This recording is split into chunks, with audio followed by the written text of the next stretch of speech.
This transmission is not a threat. It is a declaration. The voice scraped through every frequency, military, civilian, encrypted, and commercial. Deep, reptilian, layered with digital distortion, it echoed from every screen, holograph, and orbital relay within human reach. Earth has defied the natural order. You will submit to the biological hierarchy or face eradication. In the Earth Orbit Command Citadel, Admiral Kara was stood motionless beneath the central display, 10 stories of transparent alloy that revealed the stars.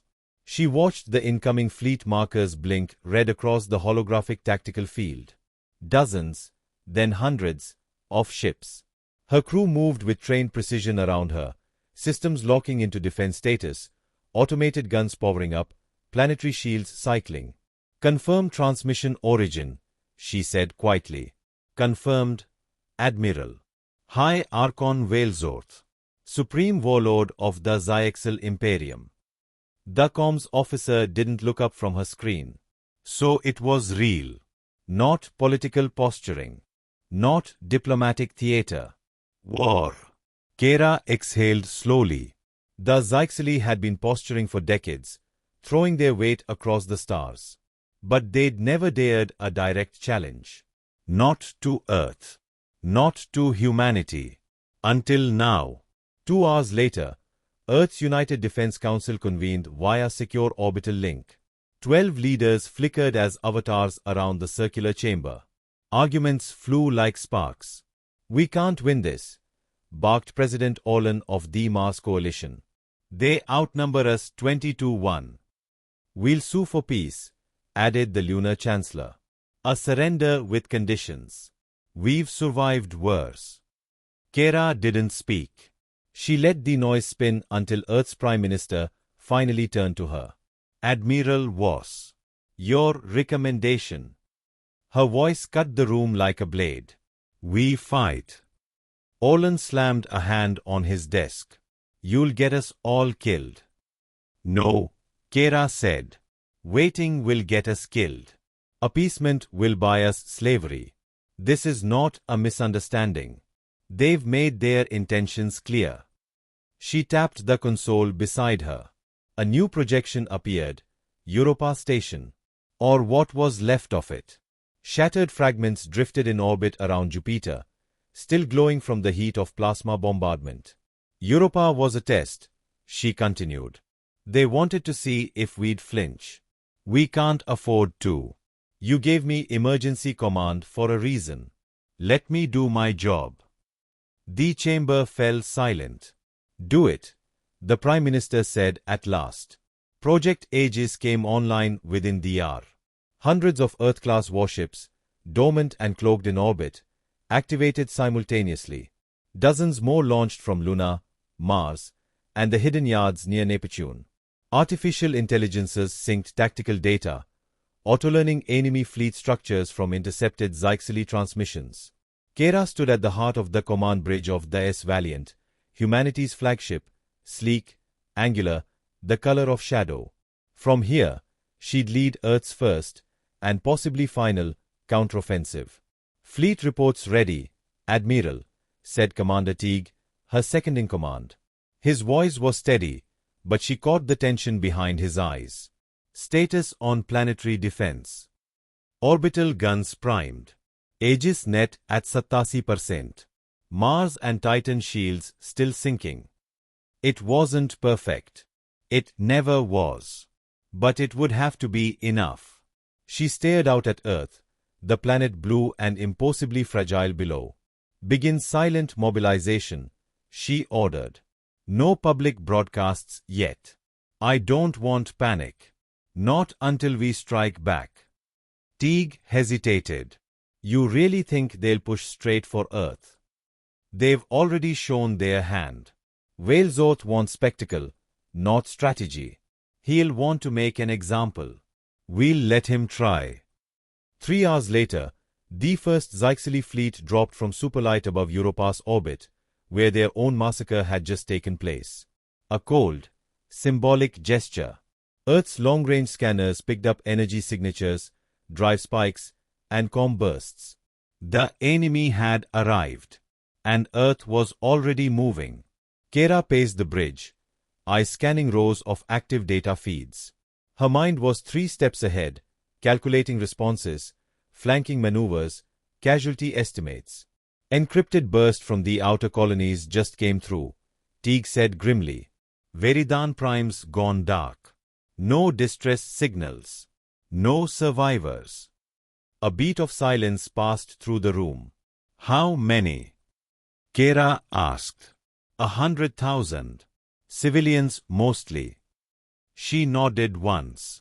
Just once. Not because it didn't matter, but because it mattered too much. And if she broke now, even for a second, the fleet would feel it. They want fear, she said. They want us to scatter. She turned to her crew. Let's give them fire instead. Earth's fleet surged from orbit, cloaked, silent, invisible to Zyxley eyes. Dozens of human stealth frigates warped through Lagrange points, taking flanking positions. Interceptor units began deploying decoy signatures across the system. Kira didn't need brute force. She needed timing. Set battle clock, she said. We intercept in 23 hours. Teague gave a low whistle. That's cutting it close. Close is what wins wars, Kira said. Then she walked to the com terminal and began recording. Secure message to all human forces. This is Admiral Kira Voss. You've just witnessed what the Zyxley think of us. Of our people. Our lives. They've erased entire worlds because we wouldn't bow. But they've made a mistake. They think Earth is a soft world, ruled by sentiment. They forgot what forged us. Fire, ice, war, and will. Let them come. Let them learn. Humanity does not kneel. The message was set to auto-broadcast once the battle began. Kira shut it down and looked once more at the enemy fleet's trajectory. They were still advancing, unaware of the trap they were flying into. She didn't smile, but she did feel a cold certainty settle over her. They would regret this. And the galaxy would never forget what happened when Earth was pushed too far. The silence from Veridan Prime wasn't technical. It was deliberate. Admiral Kira was stood alone in the observation ring of Deus Valiant, watching faint light trails drift across the black. What had once been a thriving colony, hundreds of thousands of settlers, scientists, families, was now a graveyard circling a dead star. Confirmed, Commander Teague said, entering quietly. We picked up a ghost signal. Emergency subspace ping sent 5 minutes before the blackout. Message fragment. Multiple contacts. Heavy fire. Shields failing. Then nothing. How many evac ships got out? She asked, not turning. None. They targeted escape vectors first. Surgical. He paused. They knew our protocols. Kira closed her eyes. The Zyxley weren't just trying to win. They were sending a message. Deploy recovery drones, she said. We owe them more than a silent death. The war was only 2 days old. Earth's defenses had held their line, but the outer colonies were dying. Zyxley strike fleets moved fast, small, hypermobile, using unstable jump bursts no sane admiral would risk. But they didn't care about losses. They weren't fighting to win. They were fighting to dominate. In the war room, Kira traced enemy movement patterns projected in red. 3 more colony zones were at risk. She couldn't save all of them. That truth pressed against her ribs like weight. You are quiet, Teague said, breaking the tension. Can't waste energy on the wrong words, she replied, then nodded at the map. They're baiting us. Hit one target, pull us away, then get the ones we can't reach. We could strike back. Hard. Hit one of their production stations. Hurt them where it counts. And make it look like retaliation, she said. That's what they want. To prove to the galaxy that we are just as brutal. She stepped back from the table. But we will strike, she added, quieter. Not for vengeance. For proof. Hours later, Earth's first counterattack launched. A detachment of 6 stealth frigates warped to the Zyxel-controlled Tirath extraction station, a massive industrial complex orbiting a resource-rich asteroid in neutral space. No civilians. Just metal and muscle. Kara watched the operation via live uplink, standing behind the black glass of the observation console. Inside, her remote captains executed maneuvers in perfect sync: silent missiles, railgun bursts, EMP shrouds. In less than 7 minutes, the Tirath station was a cooling wreck of sparking debris. No Earth casualties. Every Zyxel crew member was dead. It was a textbook operation. It felt empty. Later that night, alone in her quarters, Kara stood before the memorial wall. Hundreds of names were already listed. Europa. Veridan Prime. Civilian transports gone dark. Crewmen lost during early patrols. Her hand hovered over one particular name, Lieutenant Sarah Voss. Her niece. A diplomat, not a soldier. Stationed on Veridan until 5 days ago. No signal. No body. Just nothing. She stared at the name until her comm chimed. Encrypted channel. Earth Central Intelligence. Code Level Black.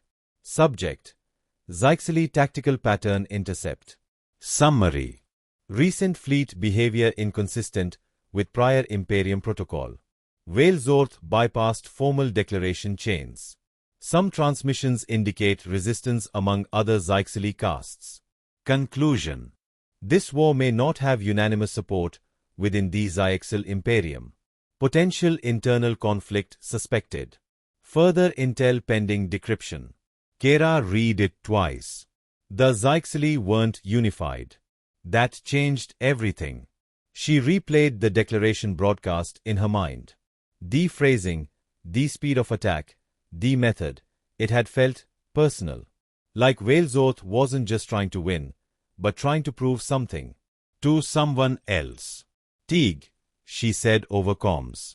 Get me the latest decoded Zyxel chatter. I want linguistic variants, command structure patterns, ship identification logs. Looking for something. Fractures, she said. Cracks in the chain of command. By morning, the theory was confirmed. Dozens of Zyxel transmissions showed strange routing paths. Some captains used dialects only spoken by caste warriors, not Imperial Navy officers. A few refused direct orders mid-battle.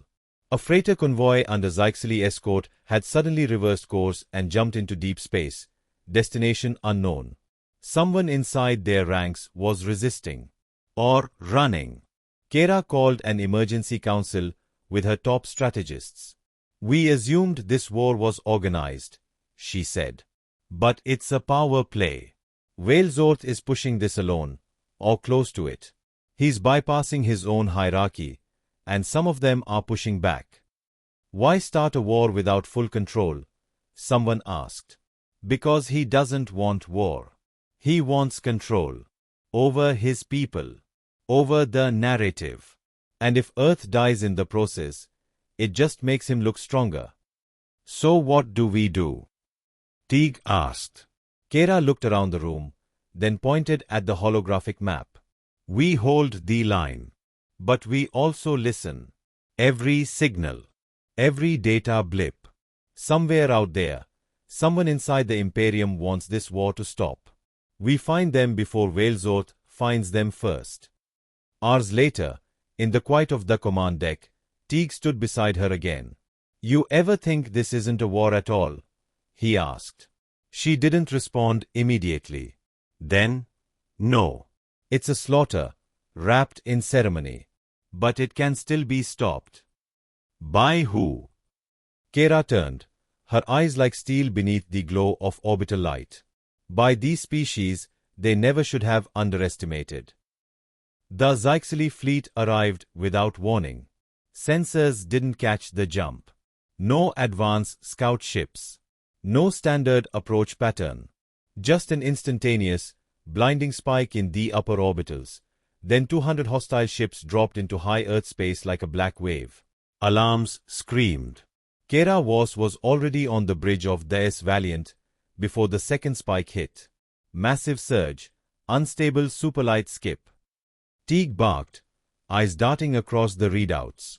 They forced a short jump inside the gravity well. Insane, said Lieutenant Chain. The math on that isn't survivable. Kera stepped forward, eyes locked on the forming fleet markers. They didn't come to survive. The Valiant's hull vibrated under a sudden pressure shift as Aegis orbital net fired to full capacity. Thousands of autoturrets aligned, locking onto targets.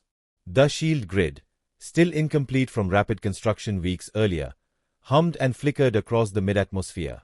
Report, Kera said sharply. 83 enemy ships forming a wedge formation. Dozens more circling behind. They're going for a planetfall burn.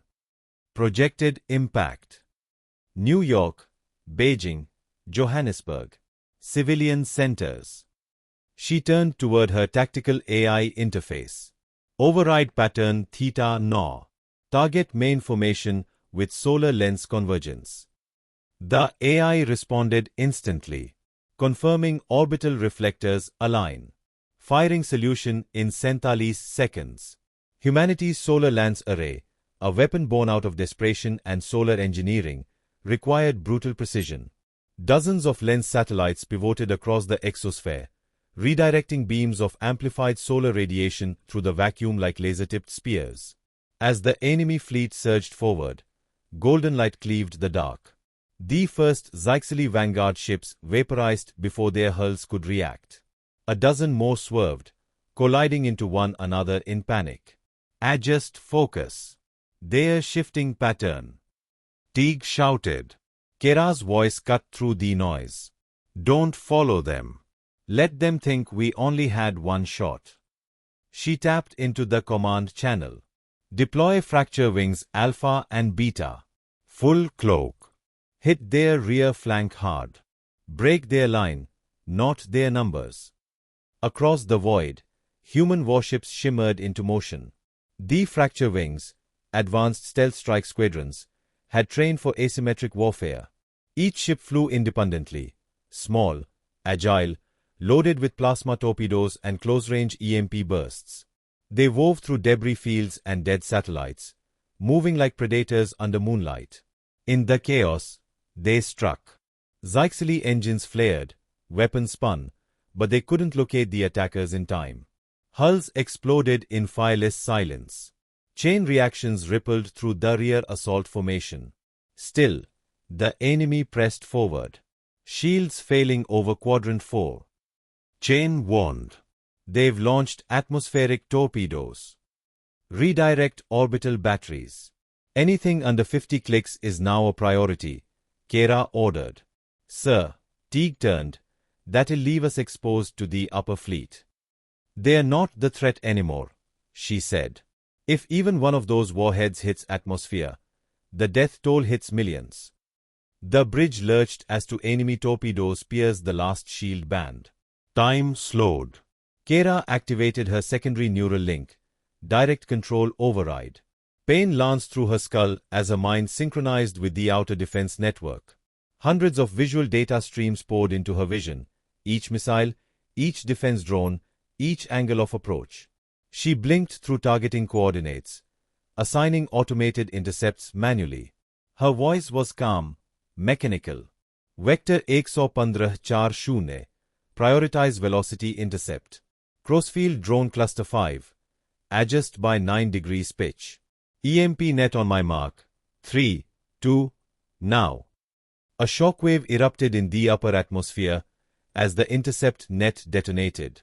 The torpedoes disintegrated midair, their destructive course fizzling in fireless collapse.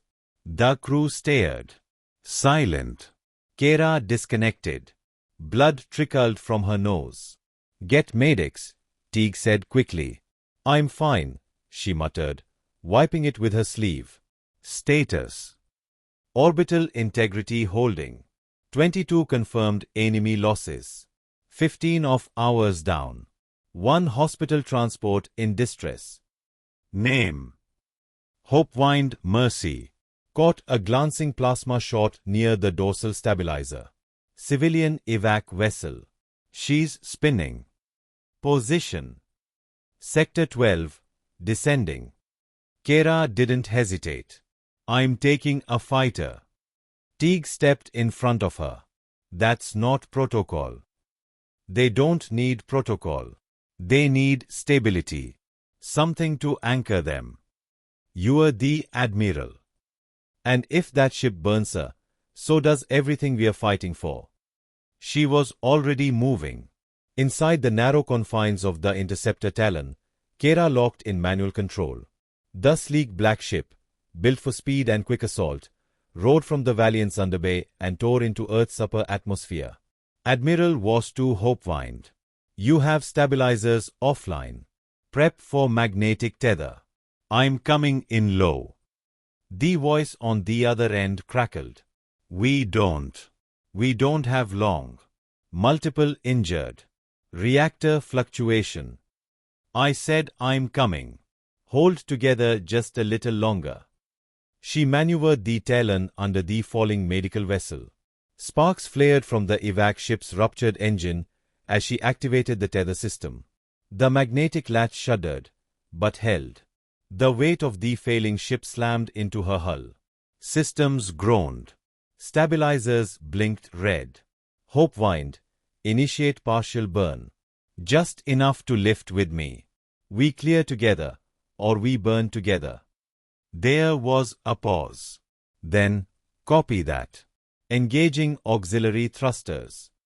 Together, they rose. The fleet above, still locked in violent formation shifts, vanished behind a curtain of black and fire as Earth's defensive grid closed around them. Kara landed the Talon alongside the Hopewind in the Citadel hangar 43 minutes later. The applause of her crew didn't move her. The silent nod from a medic carrying a burned child off the evac ship, that meant something. She stood, soot-covered, breathing hard, staring at the sky. Back on the bridge, the Valiant sensors showed the remaining Zyxili ships retreating. Their momentum broken. Formation scattered. Hundreds destroyed. The rest in disarray. Teague exhaled. It's over. For now. No, Kara said quietly. This was only their first real move. He looked at her, confused. We just crushed them. They didn't care about winning. They came to provoke us. They'll use this to fuel something bigger. She pointed at the debris field sent. The wreckage of the battle still hung over Earth like broken glass suspended in orbit. Kara stood alone in the observation deck aboard the Valiant, her gaze fixed on the spinning debris fields. Fragments of Zyxili hulls glittered against the sunlight. Some still pulsed faintly, leaking radiation. Others were silent, just hunks of metal drifting in the void. But one piece caught her attention. Enlarge Sector 9. Zoom on Vector 214. The display obeyed. A slow-rotating shard, nearly 50 meters long, turned in lazy silence. Not wreckage. Not random. It was deliberate. Etched into the scorched plating in alien glyphs was a single phrase, charred into the metal with surgical precision. This is not over. Psychological warfare. Teague asked as he entered the deck, eyes scanning the projection. No, Kara replied. A signal. They wanted us to see it. He folded his arms. We just broke their fleet.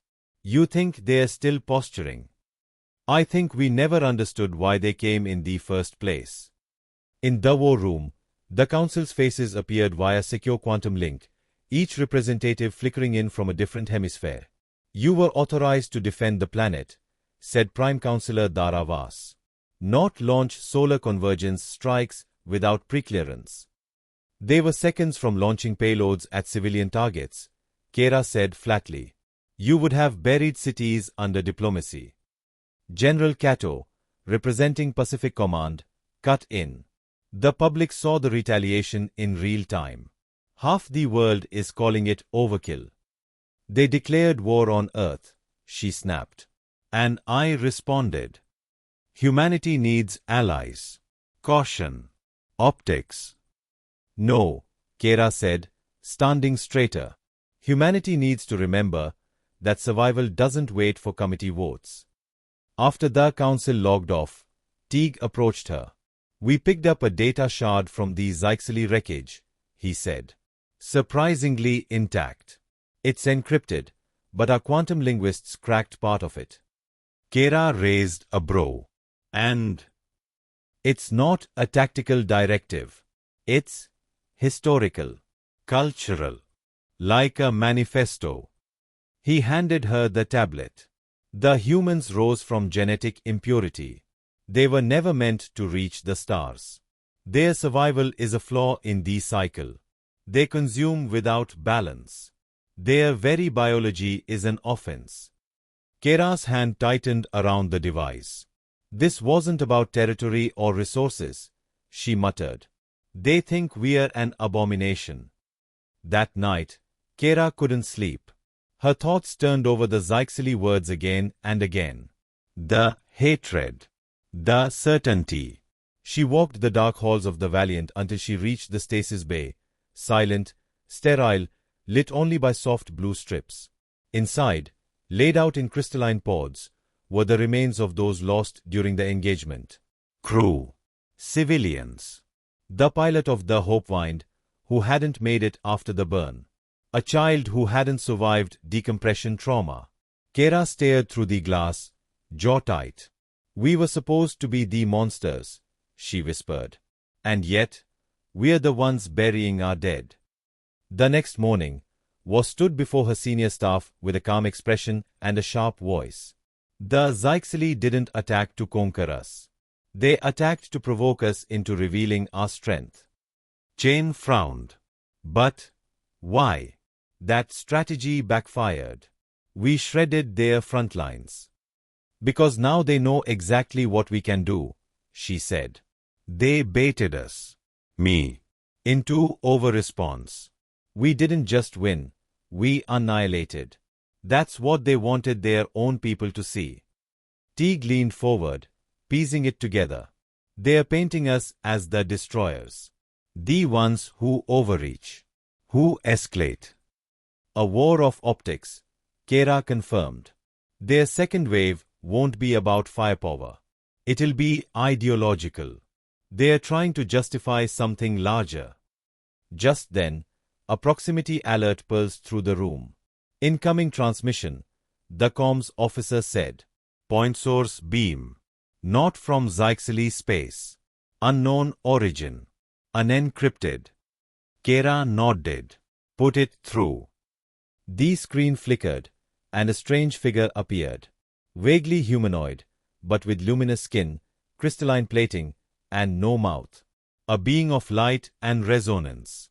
It spoke, not in words, but in structured harmonics the Valiant's translator slowly assembled into voice. We are the H-Rail. We observed the battle. You are not the only ones the Zyxley seek to erase. Kera stepped closer. You've fought them. We survived them. Barely. And we know what comes next. What is it they want? Not victory. Not territory.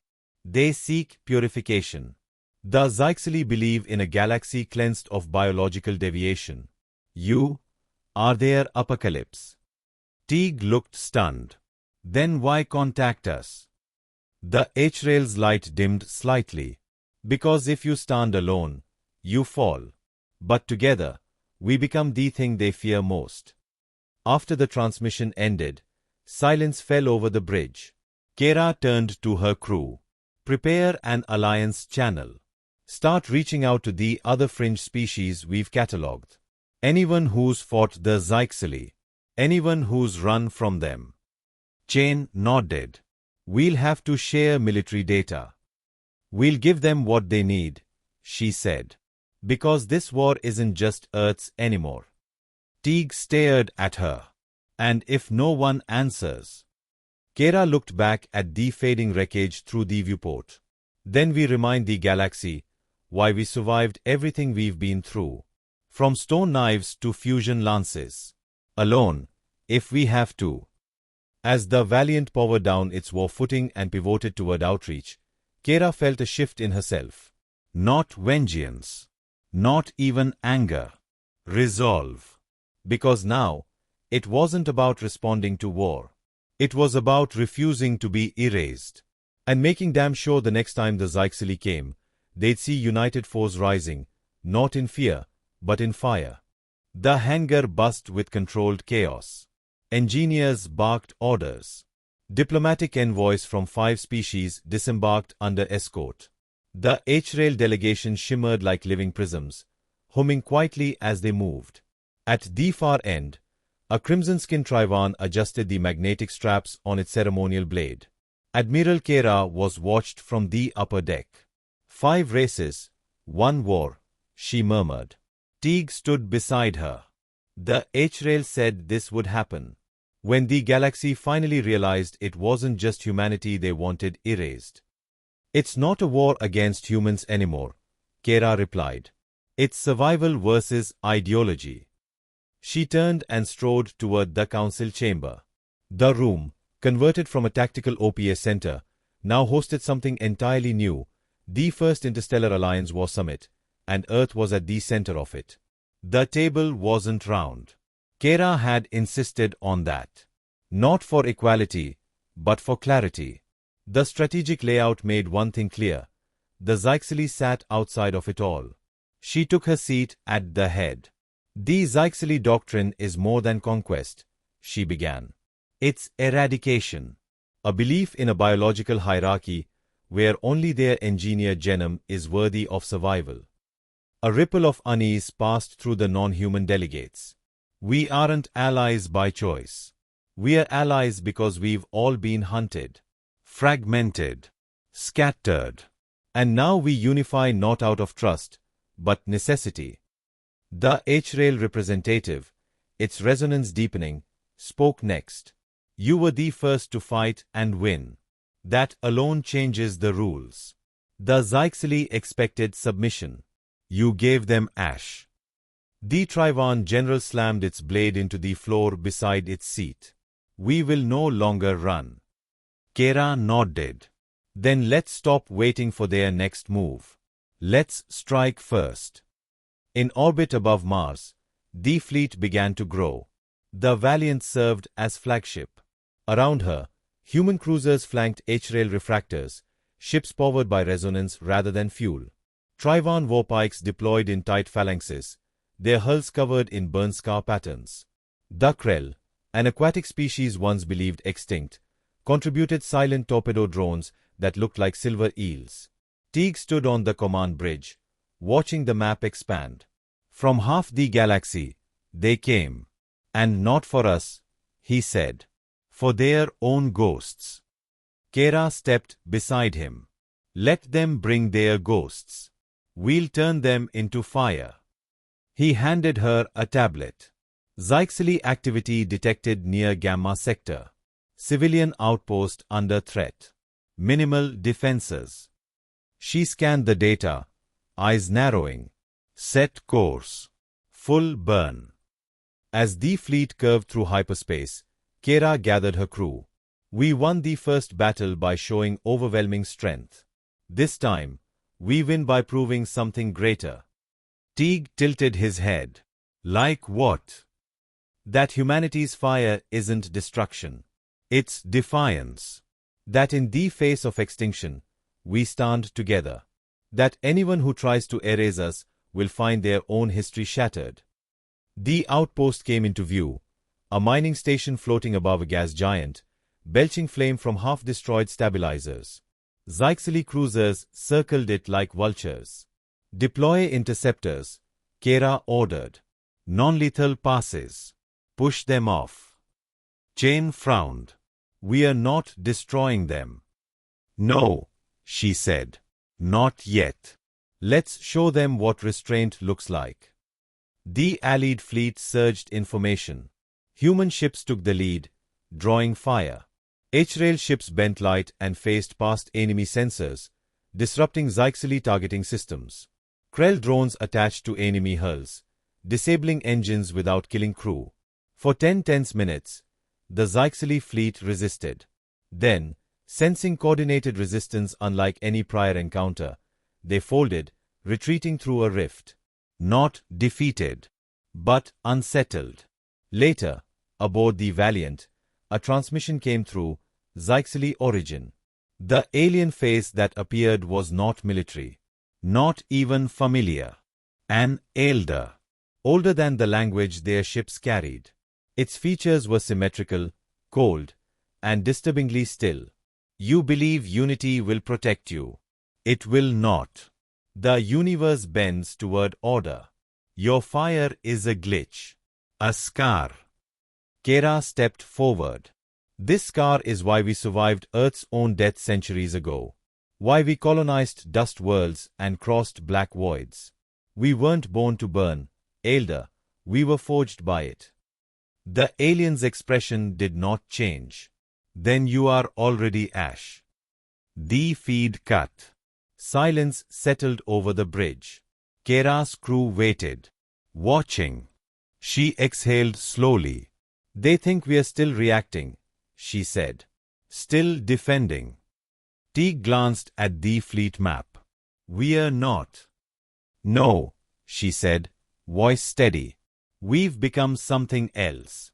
Something that won't wait for the next attack. Something they didn't plan for. She turned to her tactical officer. Bring up the list of Zyxley strongholds along their expansion corridor. Filter by infrastructure targets, cloning base, genetic vaults, ideological hubs. The list populated. Kera's eyes hardened. We hit where it hurts.